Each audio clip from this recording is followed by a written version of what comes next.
Hello everyone, welcome to Safal Bangla YouTube channel. 2024-এ যারা যারা নার্সিং পরীক্ষা দিয়েছো, জিএনএম হোক এএনএম হোক, আজকের এই ভিডিওটা আমি শুধুমাত্র আলোচনা করবো যাদের ইচ্ছে আছে জিএনএম নার্সিং করার। যারা অলরেডি ফার্স্ট ইয়ারে পড়ছো জিএনএম নার্সিং নিয়ে, বা যারা সেকেন্ড ইয়ারে আছো, বা যারা লাস্ট ইয়ারে আছো, তাদের জন্য মোস্ট ইম্পর্টেন্ট আজকে ভিডিও হতে চলেছে। কারণ অনেকেই জানো না যে জিএনএম নার্সিং করার পর তোমাদের চাকরিটা হবে কী করে, এবং আলটিমেটলি একটা জায়গায় গিয়ে সবার খটকা লাগে। স্যার আমাদের যে ওয়েস্ট বেঙ্গলে যে স্টাফ নার্স নিয়োগ হয়, সেখানে কিন্তু এইচএসের নাম্বারের একটা বিরাট বড় ডিপেন্ড আছে। শুধু এইচএসের নাম্বার নয়, ওখানে একাডেমিক স্কোর, এই স্কোরটা কী করে আমরা এটা কী করে ক্যালকুলেট করব, কারণ এটার উপর ভিত্তি করেই তোমাদের কিন্তু মেরিট লিস্ট তৈরি হবে, এবং এটার উপর ভিত্তি করেই কিন্তু তোমাদের পরবর্তীকালে জয়েনিং হবে।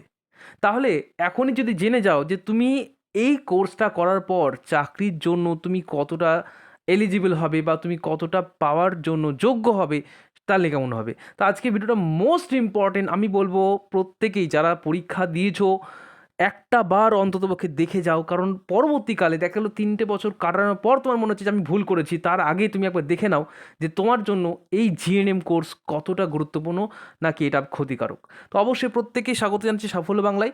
আমি একেবারেই দেখো বেশ কিছু ডিটেলসে একদম কিন্তু ডেটা নিয়ে এসেছি, সমস্ত কিছুই বলবো ধীরে ধীরে, কারণ এক জিনিস ফট করে হয়ে যায় না। যে কোনো জিনিস বলতে গেলে একটু বোঝাতে গেলে সময় লাগবে। তোমরা ভালো করে জানো যে আমি খুব ভালোভাবে যে কোনো জিনিস বোঝাতে পারি।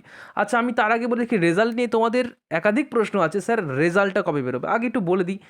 যারা 2024-এ নার্সিং পরীক্ষা দিয়েছো, রেজাল্ট কিন্তু খুব শীঘ্রই বেরোবে। তোমাদের যদি বিশ্বাস না হয় দেখে নাও, ডাব্লিউবিজি জয়েন্ট এন্ট্রান্স আমি কল করেছিলাম, এটা করেছিলাম গত থার্সডে, ঠিক আছে। থার্সডেতে কল করেছিলাম, 2 মিনিট 25 সেকেন্ড কথা হয়েছিল।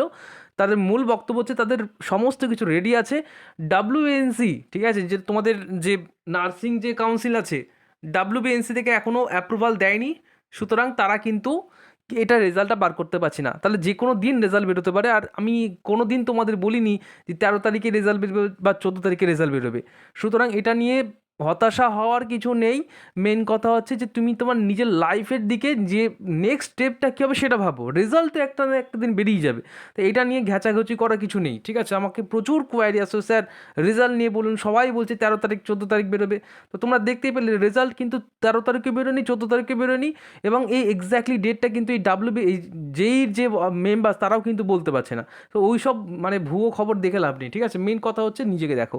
আচ্ছা, আমাদের আজকে থেকে একটা ব্যাচ শুরু হচ্ছে, সূর্য ব্যাচ। যারা যারা 2025-এর ব্যাচে ভর্তি হতে চাইবে আমি বলবো একবার জয়েন করে নিতে পারো। নাম্বারটা হচ্ছে 9609122622। লাইভ ক্লাস থাকছে, লাইভ ক্লাস যদি মিস হয়ে যায় রেকর্ডিং ক্লাস পাচ্ছ, এবং সমস্ত বিস্তারিত বিষয়গুলো পাচ্ছ। আজকের ভিডিওটা স্পন্সর করছে Newtown institute of nursing science. চলো আমি বিস্তারিত বিষয়গুলো বলবো একটা একটা করে। অনেকক্ষণ ধরে আমি তো অনেক বেশি কিছু বলে ফেললাম, তার জন্য এক্সট্রিমলি সরি। দেখো, ফার্স্টে বলবো নার্সিং ট্রেনিং। আমরা জানি জিএনএমটা আজকে বিশেষ করে বলবো জিএনএম নার্সিং। অনেকেই আছে যারা জিএনএম নার্সিং ফার্স্ট ইয়ারে পড়ছে, অনেকে সেকেন্ড ইয়ারে পড়ছে, বা অনেকে নতুনভাবে ভর্তি হওয়ার কথা ভাবছে। দেখো, ভাবনা করাটা অবশ্যই দরকার। একটা জিনিস যখন তুমি 3টে বছর তোমার কিন্তু লাইফের থেকে 3টে বছর তুমি ইনভেস্ট করছো, এটা কিন্তু কম কথা নয়। 3টে বছর মানে তোমার কাছ থেকে তোমার বয়সের কিন্তু 3টে বছর চলে যাচ্ছে, এবং তোমার কিন্তু একটা টাকা পয়সার ব্যাপার আছে, এবং তোমার ফিউচারে সবথেকে বড় ফিউচার কীরকম কী রয়েছে সেই বিষয়টা কথা বলবো। দেখো, আমি প্রথম কথা বলছি যে আমাদের যে ওয়েস্ট বেঙ্গলে যেটা হয়, মেন যে ছাত্রছাত্রীর লক্ষ্য থাকে যে নার্সিং করে করেই আমি ওয়েস্ট বেঙ্গলে যে ভ্যাকেন্সি বেরোয় আমাদের হেলথ ডিপার্টমেন্টের তরফ থেকে, সেখানে আমরা চেষ্টা করব, বা সেখানে যেন চাকরিটা হয়ে যায়। তো এবার দেখো, সেখানে চাকরি পেতে গেলে তোমাদের মেন যে ক্রাইটেরিয়া সেটা কি, ফার্স্ট অফ অল বলে তোমাকে অবশ্যই জিএনএম বা বিএসসি নার্সিং পাস করে থাকতে হবে। তো আমি জিএনএম যেহেতু বলছি, জিএনএম নিয়েই কথা বলবো। নার্সিং বিএসসি নার্সিং আমার আপাতত এখানে আলোচনার বিষয় নয়। জিএনএম যেহেতু বলেছি, জিএনএম নার্সিং, তো দেখো জিএনএমে তোমাকে পাস করে থাকতে হবে, কমপ্লিট করে থাকতে হবে, এবং সেটা যেন আইএনসি এবং ডাব্লিউবিএনসি অ্যাপ্রুভড কোনো ইনস্টিটিউট হয়ে থাকে। এটা খুব ইম্পর্টেন্ট একটা ব্যাপার। অনেক ছাত্রছাত্রীরা ভাবে যে ব্যাঙ্গালোর থেকে আমরা জিএনএম নার্সিং করে আসবো, দিয়ে এখানে হয়তো চাকরিটা হয়ে যাবে, কম খরচে হয়ে যাচ্ছে, বা হয়তো এখানেই অনেক প্রাইভেট কলেজ আছে যেগুলো কিন্তু আইএনসি ডাব্লিউবিএনসি অ্যাপ্রুভ। এটা জানোই না তুমি ব্যাপারটা কী। এখানে কিন্তু অনেক ছাত্রছাত্রীরা কিন্তু শিকারে ভোগে, এবং এখান থেকে তোমাদেরকে বাঁচারও আমি উপায় বলবো, তবে সেটা আজকে ভিডিওতে নয়, কারণ এটা একটা অন্য টপিকে চলে যাবে। তো যাই হোক, মেন কথা হচ্ছে আইএনসি এবং ডাব্লিউবিএনসি অ্যাপ্রুভড কোনো কলেজ থেকে তোমাকে জিএনএম নার্সিং কোর্স করে পাস করে থাকতে হবে। ক্লিয়ার? তাহলে ফার্স্ট ক্রাইটেরিয়া এটা। এবার দেখো, পাস তো করে গেলাম স্যার, এবার কি হবে? দেখো নেক্সট একটা তোমাদের নোটিফিকেশান আসবে। এই নোটিফিকেশানটা কিন্তু 2 বছর 1 বছর পর পর আসে, মোটামুটি কিন্তু একটা গ্যাপ দিয়ে দিয়ে আসছে। বিগত যদি বছরে দেখা যায় তোমাদের কিন্তু একটা গ্যাপ একটা ছিল। এজ লিমিট যেটা থাকে সেটা হচ্ছে, দেখো বয়সের সীমাটা আমি এখানে কেন বলছি, এত কিছু বলার কিন্তু কোনো কারণ নেই। একটা জিনিস বোঝানোর ব্যাপার আছে যে যার বয়স ধরো, এখানে তো বয়সের ঊর্ধ্বসীমা তুলে দিয়েছে, নার্সিংয়ে ভর্তি করতে গেলে তোমার বয়সের ঊর্ধ্বসীমা নেই। এবার মনে করো কারোর বয়স হচ্ছে 45 বছর, সে নার্সিং করতে চাইছে, এখানে কোনো আপত্তি থাকার কথা নয়, কারণ তার সেখানে আগ্রহ রয়েছে, সে নার্সিং করতে চায়, নার্সিং করবে। এবার তুমি বলো, যদি 45 বছর বয়সে সে যদি নার্সিং শিখতে আসে, শিখতে ধরো আরও 3 বছর লাগছে, মানে 48 কাছাকাছির বয়স হয়ে যাচ্ছে। এবার ভাবো যে এখানে কিন্তু সে আর পরীক্ষায় বসতে পারবে না। মানে এতদিন ধরে যে সে এই এতটা স্বপ্ন বুনলো, যে এত কষ্ট করলো, পরিশ্রম করে একটা কোর্স করলো, এত টাকা খরচ করলো, বাড়ি থেকে এত যাতায়াত করে বা যাই হোক কোনো কিছু করে সে কোর্সটা কমপ্লিট করলো, কিন্তু সেখানে গিয়ে যখন দেখছে চাকরির ফর্ম ফিল আপ করতে যাচ্ছে, তখন দেখছে ফর্ম ফিল আপের বয়স কিন্তু 18 থেকে 39 বছর। এখানে কিন্তু ছাত্রীদেরকে আমি একটা বাউন্সার দিচ্ছি, বা এটা একটা জাস্ট তোমাদেরকে রিমাইন্ডার দিচ্ছি যে দেখো বয়সে কিন্তু একটা ব্যাপার আছে। যদি তুমি এএনএম করতে চাও, আমি বলবো এএনএমটা করা অনেক বেটার, এই দিক থেকে অনেক সেফ। কেন বলছি? এএনএমের ক্ষেত্রে কিন্তু বয়সের কোনো উদ্দেশ্যমা নেই। সুতরাং যারা ধরো ফর্ম ফিল আপ করছে, যারা মানে যারা তোমার ট্রেনিংয়ের সুযোগ পাচ্ছে, সবাই কিন্তু পেয়ে যাচ্ছে। ওই দিক থেকে কিন্তু এই যে দিক থেকে বাদ দিয়ে দেবে না যে তোমার এই বয়স হয়ে গেছে তুমি চলে যাও, সাইডে হয়ে যাও, এরকমটা নয়। যারা ট্রেনিং করছে তারাই পেয়ে যাচ্ছে। এদিক থেকে এএনএম কিন্তু অবশ্যই এক ধাপ এগিয়ে। এবার দেখো জিএনএমের ব্যাপারটা বলি, যাদের বয়স মোটামুটি 50-এর কাছাকাছি হয়ে যাচ্ছে, যদি কোনো ক্যাটেগরি থাকে তাহলে ভালো, না থাকলে কিন্তু শুধু জেনারেল হলে হবে না বস। একটু ভাবনা চিন্তা করো, প্র্যাকটিক্যালি ভাবো কী বলতে চাইছি, বোঝাতে পেরেছি আশা করছি। এবার যাদের বয়সের মধ্যে তাদের কোনো ব্যাপার নয়, 18 থেকে 39 বছর হলে কোনো ব্যাপার নয়। এবার আসি মেন ফান্ডা, যেটা আমি বলছিলাম তোমাদেরকে, যে একটা মার্কসের ব্যাপার থাকে, সেই ব্যাপারটা কি? দেখো কোর্স হয়ে গেল, তুমি 3 বছর কোর্স করলে, সেটা সরকারি হোক বেসরকারি হোক কোনো ব্যাপার নয়, ইটস ডাজন্ট ম্যাটার। তুমি কোথা থেকে করেছো সেটা কোনো ব্যাপার নয়, ব্যাপার হচ্ছে তুমি কতটা কি শিখেছো। কেন বললাম, দেখো ব্যাপারটা বলি।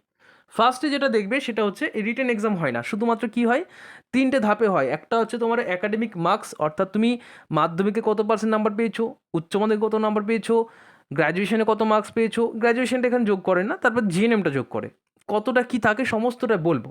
ওই জন্যই বললাম ভিডিওটা মোস্ট ইম্পর্টেন্ট, কারণ এই ভিডিওটা তোমাকে কিন্তু লাইফে সিদ্ধান্ত নিতে সাহায্য করবে, যে তুমি জিএনএম করবে নাকি এএনএম করবে নাকি কোনোটাই করবে না, এই সিদ্ধান্ত তোমার, ঠিক আছে?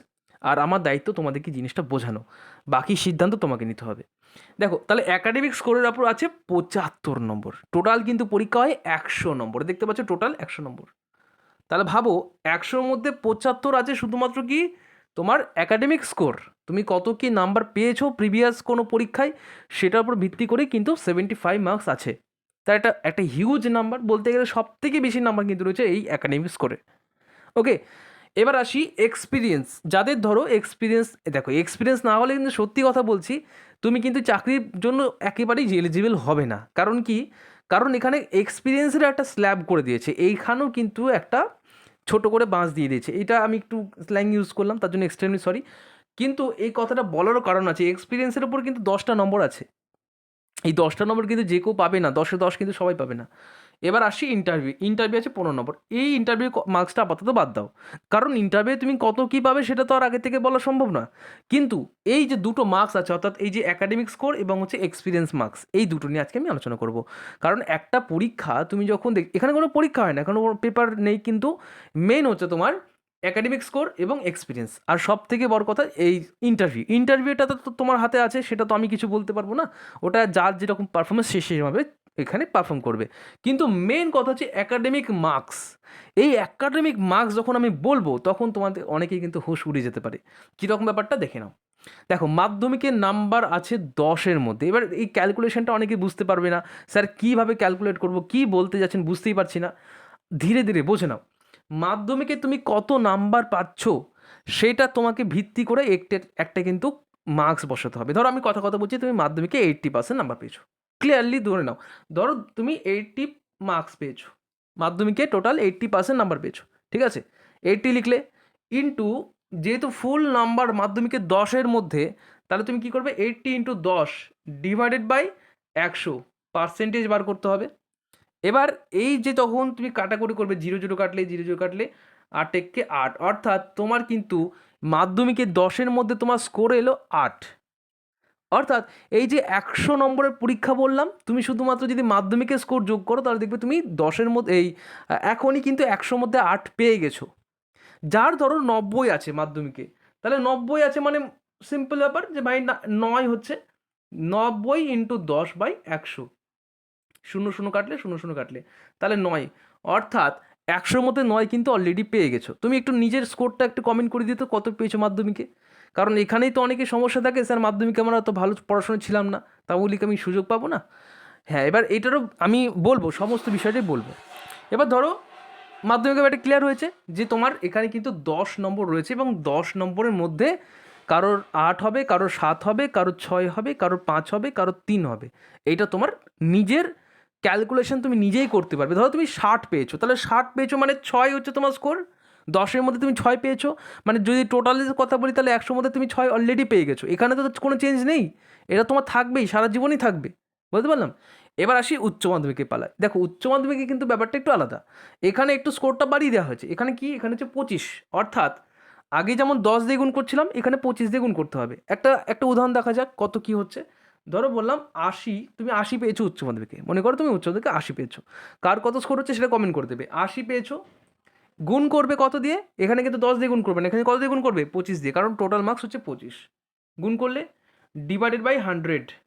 ওকে, এই গেল তোমার এবার দেখো ক্যালকুলেশন করছি, কাটাকুটি করো, এটা তো করতেই হবে। 4 × 25 = 100, 4 হলো, দেখো 4 × 2 = 8 মানে 20। ওকে, তার মানে তুমি 80 পেয়েছো মানে তুমি কিন্তু এখনও পর্যন্ত এইখানে কিন্তু 20 স্কোর করতে পারছো, 25-এর মধ্যে 20 কিন্তু এখানেই তুমি স্কোর করে নিলে। তাহলে আগে দেখলাম যে তুমি মোটামুটি 8 পেয়েছো মাধ্যমিকে 80% নম্বর হলে, আর উচ্চ মাধ্যমিকে 80 হলে তোমার কিন্তু এখানে 20 হয়ে গেল। অর্থাৎ এখনও যদি দেখি তাহলে টোটাল কিন্তু তোমার 28 স্কোর হয়ে গেল আউট অফ 100। 100-র মধ্যে তুমি 28 স্কোর অলরেডি করে ফেলেছো। এবার যদি কারো স্কোর এখানে ধরো 90-এর কাছাকাছি হয়, তাহলে স্বাভাবিকভাবে তার স্কোরটা আরও অনেক বেড়ে যাবে, স্বাভাবিকভাবে বাড়বে, কারণ এখানে 9 হয়ে যাচ্ছে, এখানে তোমার আরেকটু বেড়ে যাবে। তাহলে কত হবে, এখানে তোমার মোটামুটি আরও স্কোরটা অনেকটা বেড়ে যাবে। এটা একটু হিসাব করে নিও। তাহলে হিসাবে কিন্তু দেখা যাচ্ছে যাদের স্কোরের একটু ডিফারেন্স হচ্ছে তাদের কিন্তু অনেকটাই কিন্তু এখানে হেরফের হয়ে যেতে পারে একাডেমিক স্কোরের ব্যাপারটা। বুঝতে পেরেছি? তোমার স্কোর যদি একেবারে কম হয়, তুমি ধরো 45% নাম্বার পেয়েছো, কথা বলছি, মাধ্যমিকে 45%, আর উচ্চ মাধ্যমিকে তোমার ধরো এরকম 50% নাম্বার হয়েছে, তাহলে সেই যদি হিসাব করাতে তাহলে এখানেই কিন্তু অনেকটা হেরফের দেখা যাচ্ছে। এক এক নম্বরে কিন্তু ব্যাপার নয়, বেশ কিছু নম্বরে কিন্তু ডিফারেন্স দেখা যাচ্ছে। তাহলে এখানে তোমাকে ডিসিশন নিতে সাহায্য করবে যে তোমার স্কোর ওয়াইজ তুমি কি আদৌ এটার জন্য যোগ্য পরবর্তীকালে চাকরি পাওয়ার জন্য। এবার দেখি, তারপর তোমার দেখাই যে জিএনএম নার্সিং, তুমি যে জিএনএম করছো সেই জিএনএমের মার্কসের ওপরও কিন্তু একটা নাম্বার আছে, সেটা কত, 35, টোটাল 35 নম্বরের মধ্যে পরীক্ষা। এখানেও তাই তুমি সেমভাবে তুমি ধরো পেয়েছো টোটাল, ধরো তোমার কথা বলছি, তুমি হয়তো 80% পেয়েছো, ইন্টু এখানে কী করবে, 35 দিয়ে গুণ করবে, /100। ঠিক আছে, কাটাকুটি করবে, কাটাকুটি করে যেটা আসবে সেটা হচ্ছে তুমি এই 35-এর মধ্যে তুমি দেখা গেলো যেখানে তোমার হচ্ছে 30। ওকে, তাহলে যেটা দেখলাম ধরো এখানে 30 এলো জিএনএম নার্সিংয়ের উপর, হায়ার সেকেন্ডারির উপর তোমার 20 এসেছিলো, এবং মাধ্যমিকে তুমি পেয়েছো 8। তাহলে যোগ করো কত হয় এখানে, তাহলে দেখছো 30 আর 3 × 2 = 50, 58, 100-র মধ্যে 58 তুমি এখানেই পেয়ে গেছো, ব্যাস, আর কোনো চাপ নেই। কিন্তু যাদের স্কোর এখানেই কমে যাবে তাদেরকে কী করতে হবে সেই বুদ্ধিটাও আমি দেবো। ঠিক আছে, তাহলে এই ব্যাপারটা বোঝা গেলে। তাহলে ব্যাপারটা দেখো, এখানে কিন্তু অনেক কিছু ডিপেন্ড করে। তুমি যদি ভাবো যে না স্যার আমি তো এই ব্যাপারটা জানিই না, তাহলে কিন্তু হবে না, একটু রেসপন্সিবল হতে হবে। আর কতদিন বাবা মাকে একটু শান্তি দিতে হবে না? তুমি একটা কোর্স করছো, বাবা মা তো তোমার প্রতি নিশ্চিন্ত আছে যে না মেয়েটা ভালো কাজ করছে, সত্যিই ভালো কাজ করছো, কিন্তু এই ব্যাপারগুলো বুঝে শুনে, যে আমি যেন এমন না হয় যে 3 বছর করলাম কিন্তু কোনো কাজেই লাগলো না। ধরো কেউ কেউ 10 হয়তো 40% পেয়ে পাস করেছো, এবার তার ক্ষেত্রে কিন্তু তাকে এখনই প্রিপেয়ার হতে হবে যে আমি কী করে আমার পরবর্তী যে আমার মানে এক কথা বলতে গেলে লাগামটা তোমাকে ধরতে হবে, যে আমি এই দিকে যাবো নাকি ওই দিকে যাবো। এটা হচ্ছে স্টেট গভর্নমেন্টের কথা, আমি সেন্ট্রাল গভর্নমেন্টের কথা বলবো, যে সেন্ট্রালে যে সমস্ত রেলে দেখবে একটা আরআরবি নার্সের বেরিয়েছে, সেটা নিয়েও কথা বলবো। তারপরে সমস্ত বিষয় যখন বলছি তাহলে ব্যাপারগুলো একটু ক্লিয়ার করে জেনে নাও, লাইফে তোমারই হেল্প হবে, কারোই কিছুই হবে না। ঠিক আছে, আর রেজাল্ট নিয়ে চেঁচামেচি এসব চলতেই থাকবে। মেন হচ্ছে তুমি নিজের ফোকাসটাকে স্থির রাখো। অনেকেই বলবে যে এসব এখন করে কি হবে, আমি তো ভর্তি হয়েই গেছি। আর এই ভর্তি হয়েছো কিন্তু জেনে তো যাও যে ভবিষ্যতে কী হতে চলেছে। তাহলে ব্যাপারগুলো যদি ক্লিয়ার না থাকে তাহলে কিন্তু তোমারই সমস্যা। ঠিক আছে, এবার চলে আসছি এইবার দেখো একটা মেন ব্যাপার এক্সপিরিয়েন্স, যেটা আমি বলছিলাম যে এখানেও একটা ছোটো করে বাঁশ দেওয়া আছে। কীরকম বাঁশ দেখো, যদি এখানে দেখো মিনিমাম তোমাকে কিন্তু অ্যাটলিস্ট 12 মান্থ তোমার কিন্তু এক্সপিরিয়েন্স থাকতে হবে। 12 মান্থ মানে হচ্ছে 1 বছর। তো কম করে 1 বছরে কিন্তু এক্সপিরিয়েন্স থাকতে হবে, তা না হলে কিন্তু তুমি কোনো রকমভাবে কোনো নাম্বারই পাবে না। দেখো less than 12 মান্থ, অর্থাৎ তোমার যদি এক্সপিরিয়েন্স থাকে 1 বছরের কম, তাহলে তুমি 0 পাবে, অর্থাৎ 10-এর মধ্যে তোমাকে কোনো স্কোরই দেবে না।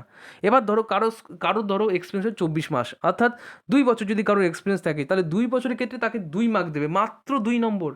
10-এর মধ্যে 2 পাচ্ছে, ঠিক আছে? তাহলে ব্যাপারটা বুঝে যাও যে স্কোরটা কোথায় গিয়ে দাঁড়াচ্ছে, কতটা মানে কীরকম ব্যাপারগুলো আছে, কারিকুতিগুলো আছে, এগুলো কিন্তু তোমরা হয়তো জানতেই পারতে না আমি যদি না বলতাম। আর যারা জানো তো একটু কমেন্ট করে দিয়ে, হ্যাঁ জানতাম অলরেডি, সেটা জানলেই তো ভালো। আমি তো চাই যে তোমরা জানো বিষয়টা, কারণ একটা জিনিস না জেনে ভর্তি হয়ে থেকে তুমি জেনে ভর্তি হও যে হ্যাঁ আমার এখানে আমি কতটা এটার জন্য সেফ, ঠিক আছে?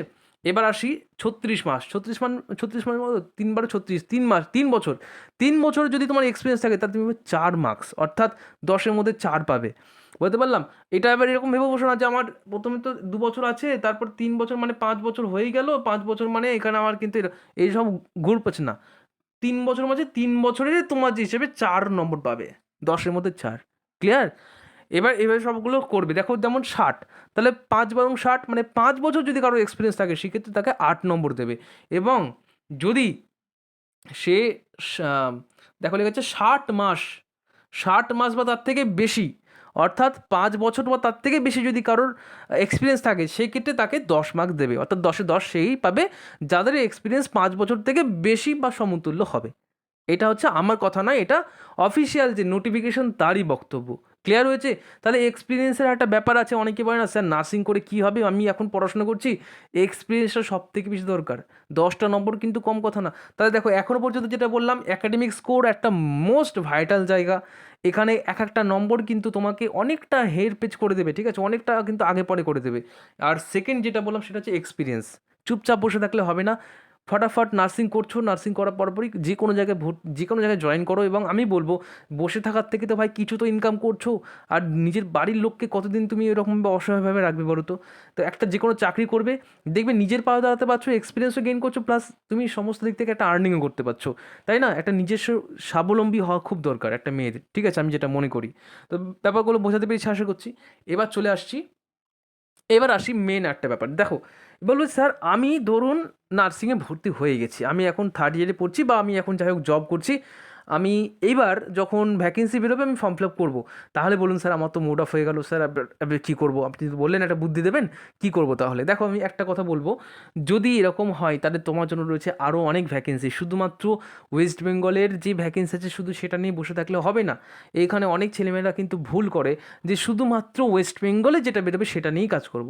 আমি তোমাদের বলে রাখি অনেক ভ্যাকেন্সি, যেমন আরআরবি, তোমার হচ্ছে কি railway recruitment board, RRB nursing superintendent বেরিয়েছে একটা ভ্যাকেন্সি, দেখো এখনও ফর্ম ফিল আপ চলছে সম্ভবত। তো এইখানে দেখবে তোমাদের কিন্তু এই 18 বছর কমসে কম বয়স হতে হবে, 12 পাস করে থাকতে হবে, জিএনএম পাস করে থাকতে হবে, এবং দেখো 2 ফেজে সিবিটি পরীক্ষা হবে। এখানে কিন্তু তোমার মার্কসের কোনো ব্যাপার নয়, এখানে সিবিটি পরীক্ষা হবে, দেন হচ্ছে ডকুমেন্ট ভেরিফিকেশন হয়ে জয়নিং, ঠিক আছে? তাহলে এই ব্যাপারটা ক্লিয়ার হয়েছে। তাহলে যাদের কোনো কারণে ওখানে হবে না, বা যারা দেখছো যে না আমার পাস তো করে গেছি, এখন আমার ধরো বয়সও ধরো হয়ে গেছে, বয়স এখানে এখানে ওটা উল্লেখ নেই, সম্ভবত এখানে 40-42 বছর পর্যন্ত দেওয়া আছে। হ্যাঁ, একবার দেখে নেবে, নোটিফিকেশনটাই লেখা থাকবে, আমি আন্দাজেই বলছি মোটামুটি 42 এরকম আছে। তাহলে যাদের বয়স পেরিয়ে যাচ্ছে, বা যারা হয়তো স্টেটে অ্যাপ্লাই করতে পারছো না, রাজ্যে অ্যাপ্লাই করতে পারছো না, তোমরা কিন্তু এই আরআরবি রেলের যে নার্সিং সুপারিনটেন্ডেন্ট এখানে আবেদন করতে পারো। এটা বলার বক্তব্য এটাই যে তোমাদের মোটিভেশন যেন থাকে। দেখো এবার আমি বলবো যাদের ধরো এখনও সময় আছে, যারা হয়তো এখনও ভর্তি হওনি, ভর্তি হওয়ার আগে আমি বলবো আগে ট্রাই করো যে যদি সম্ভব হয় এএনএম, যদি না হয় তখন জিএনএম চেষ্টা করো, কারণ এটা আমার পার্সোনালি মনে হয়। কারণ এএনএমে দেখো যেটা সত্যি কথা সেটা হচ্ছে যে নার্সিংয়ের দেখো প্রত্যেকের একটা নিজস্বতা থাকে, নিজস্ব কিছু ভালোবাসা বা ভালো লাগা থাকে। তো তোমার মনে হতে পারে যে স্যার আমি তো জিএনএমই করবো, আপনি কেন বলছেন এএনএম করার কথা? অবশ্যই তুমি তোমার ভালো লাগার কথাকেই বিশ্বাস করো, কিন্তু যদি তাড়াতাড়ি চাকরি পাওয়ার থাকে আমি বলবো এই নেমটা করা ভালো। তবে এই জিনিসটা পরবর্তীকালে দেখা যাবে যে এই নেমটা হয়তো আর মানে সেই অর্থে যে চাকরি দিচ্ছে ব্যাপারটা কিন্তু এরকম, যদি এরকম দেখা গেলো যে এই জিএনএমের মতোই চলে যাচ্ছে, তাহলে সত্যিই একটু দুর্বিষহ জায়গায় চলে যাবে সব কিছু, ঠিক আছে? যাই হোক, ব্যাপারগুলো ক্লিয়ার করতে পেরেছি আশা করছি। জিএনএমটা তাদের জন্যই বেস্ট যাদের বয়স খুব বেশি নেই, আবার যে মানে খুব যে কম সেটাও না, মোটামুটি তোমাদের স্কোর যদি এর মধ্যে থাকে অবশ্যই চেষ্টা করো। একটা ব্রাইট ফিউচার কিন্তু জিএনএমের জন্য অপেক্ষা করছে, ঠিক আছে? যাদের স্কোর ঠিকঠাক আছে, যাদের এক্সপিরিয়েন্স একদম ঠিকঠাক আছে, তোমরা এর পরবর্তীকালে আরও একটা পরীক্ষা দিতে পারো, নর্থ সেট পরীক্ষা, ঠিক আছে? আর জিএনএম করার পরেও কিন্তু একটা জব আছে যেটা কিন্তু অনেকেই জানে না, সেটা হচ্ছে সিএচও পোস্ট। আমি এর আগে একটা ভিডিওতে বলেছিলাম যে সিএচও যদি করতে চাও, এটা গভর্নমেন্টেরই একটা জব, এবং এটা কিন্তু অনেকেই জানে না যে এটা কী। অনেকেই কিন্তু এই চাকরিটা করছে, ঠিক আছে? এটা এটা কন্ট্রাকচুয়ালি একটা জব, বাট এটা খুবই ভালো একটা পোস্ট, ঠিক আছে? এখানেও তুমি এক্সপিরিয়েন্স গেন করতে পারো, খুবই অনায়াসেই কিন্তু চাকরিটা পেতে পারো, ঠিক আছে? এটা জিএনএমদের জন্য, এএনএমদের জন্য নয়। আর এএনএমদের পরবর্তীকালে প্রমোশনের ব্যাপারটা খুবই মানে খুবই খুবই ধীরে হয়, মানে প্রমোশন একেবারে খুবই স্লোলি হয়, ঠিক আছে? কিন্তু জিএনএমের ক্ষেত্রে কিন্তু ফাটাফাট ফাটাফাট কিন্তু প্রমোশনগুলো আছে।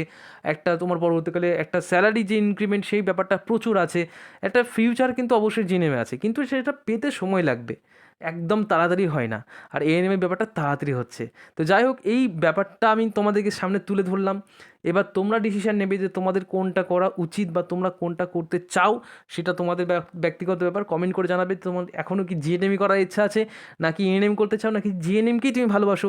আমি দেখো এত কিছু বলার পরও একটা জিনিস বলবো, জিএনএম ইজ দ্য বেস্ট, ঠিক আছে? হয়তো অনেকের মনে হবে যে কেন এটা বললেন। দেখো জিএনএম করলে শুধুই যে গভর্নমেন্ট স্টেট গভর্নমেন্টের পরীক্ষা দিয়ে তা তো নয়, সেন্ট্রালে অনেক পরীক্ষা আছে যেখানে কিন্তু এএনএমে কোনো ব্যাপারই নয়, এখানে কিন্তু জিএনএমই চাই। যেমন তোমাকে বলে রাখি, যেমন বিভিন্ন পিএসইউতে কিন্তু জিএনএম নার্স চাই, যেমন বিভিন্ন দেখবে এই এইমস বিভিন্ন হসপিটাল আছে সেখানে কিন্তু নার্সিং ক্ষেত্রে জিএনএমই চাই, এএনএম কিন্তু চায় না। তো খুবই কম ক্ষেত্রে কিন্তু এএনএমের সুযোগ আছে, কিন্তু একটা জিএনএম কিন্তু ওয়াইডার সেকশনে আছে, সে কিন্তু পুরো মানে ভারতকে কিন্তু মানে বলতে পারো এক কথায় মানে বস করে রেখেছে, ঠিক আছে? যাই হোক, এটা ব্যাপার ছিল। আমি আর একবার বলি তোমাদেরকে আমাদের new town institute of nursing science নিয়ে। দেখো এটা হচ্ছে কলকাতার মধ্যে অবস্থিত একটা প্রাইভেট নার্সিং ইনস্টিটিউট, অবশ্যই এটা প্রাইভেট নার্সিং ইনস্টিটিউট। তবে বলে রাখি, এখানে কিন্তু তোমাদের এখানে কিন্তু তোমাদের যে 3 বছরের জিএনএম নার্সিং কোর্স, সেটা তোমরা করতে পারো অতি কম মূল্যে, একদম স্বল্প মূল্যে। যদি কারোর মনে হয় যে ভর্তি হবে, দেখো আমি এই ব্যাপারটা বলি, এটা হচ্ছে আইএনসি এবং ডাব্লিউবিএনসি দুটোই অ্যাপ্রুভড। আমি আইএনসি ডাব্লিউবিএনসি পরে আলোচনা করবো, এটা কী বিষয়টা পরে আলোচনা করব। আর দেখো লেখা আছে অ্যাফিলিয়েটেড টু WBUHS, ঠিক আছে? এটা দ্বারা কিন্তু অ্যাফিলিয়েশন রয়েছে, এবং বলে রাখি জিএনএম এবং বিএসসি নার্সিং তাদের কিন্তু ভর্তি চলছে। আচ্ছা, দেখো নো ডোনেশন, কোনো ডোনেশন লাগে না, 100% প্লেসমেন্ট অ্যাসিস্ট্যান্ট দেওয়া হয়।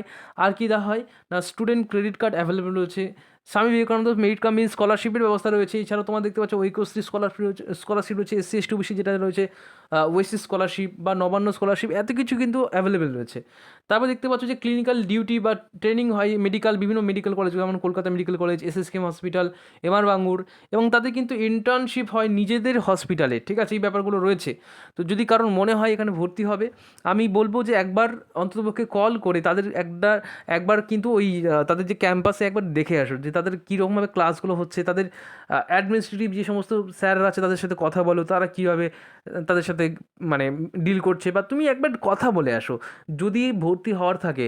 আর যদি মনে করো স্যার আমি তো গভর্নমেন্টেই পেয়ে যাবো, তাহলে কোনো ব্যাপার নয়।